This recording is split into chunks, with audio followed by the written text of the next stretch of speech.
অনেক খোঁজাখুঁজির পর মাত্র এক পিস পাইছি। ওই মালটা দে। আগে টাকা।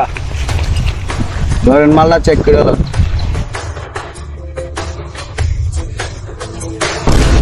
আরে এটা তো আমার থেকেও ছোট। সায়েন্টিস্ট, তুই যত টাকা দিছস এটা চার বড় কিছু পাবি না। যেই টাকা দিছি মানে একটা পেঁয়াজের জন্য 1 কোটি টাকা দিছি। এবার দাও 1 কোটি টাকা যেটা পেঁয়াজ বেজো, সামনের বার পাবি পেঁয়াজের বটা। সায়েন্টিস্ট স্যার ফোন দিতে আর্জেন্ট মিটিং আছে। আর আপনাকে কতবার কইছি একটা গাড়ি কিনেন এইভাবে প্রতিদিন খাইতেও ভিজে যাইতে লেট হয়ে যায় না। আরে গাড়ি কিনে না, গাড়ি চালান ভালো না, গাড়ি ভালো মাইসে চলায় না। হ্যাঁ, আজকে থেকে আরো 21 বছর আগে একবার গাড়ি চালাইছিলাম। এই গাড়ি চালানোর জন্য তোর মতো অবদার্থ আজকে আমার সামনে।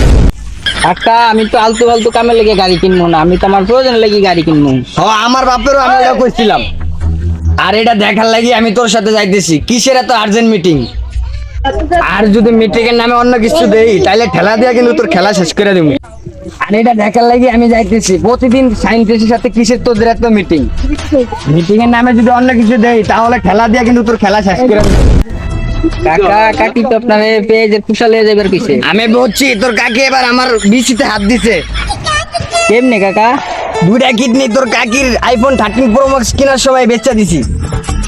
পেঁয়াজের খোসার যে দাম লগে আমার 2টা কি তোর 2টা বেচলো কিনা যাইবো না। এই মহিলা ঠেলা দিয়ে আঙ্গ খেলাই শেষ করে লইছে।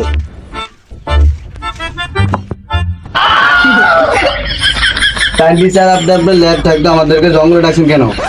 এই তো আমার আরেকটা ল্যাব, যেটার খবর কেউ জানে না। আজ তোদেরকে একটা ইম্পর্টেন্ট জিনিস দেখাবো।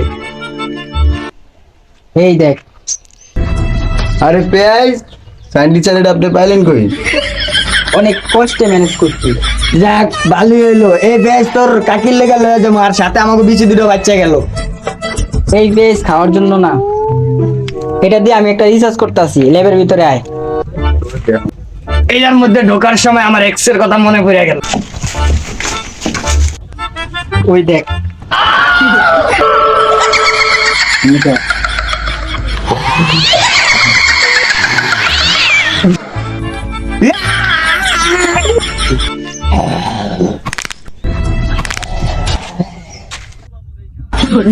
সায়েন্টিস্ট এটা কি ছিল?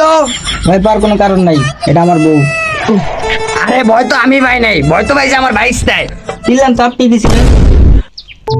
কিন্তু আপনার বউর এই অবস্থা কেন? আসলে বাংলাদেশে পেঁয়াজের দাম বাড়ার পর থেকে সাধারণ মানুষ পেঁয়াজ খাইতে পারে না।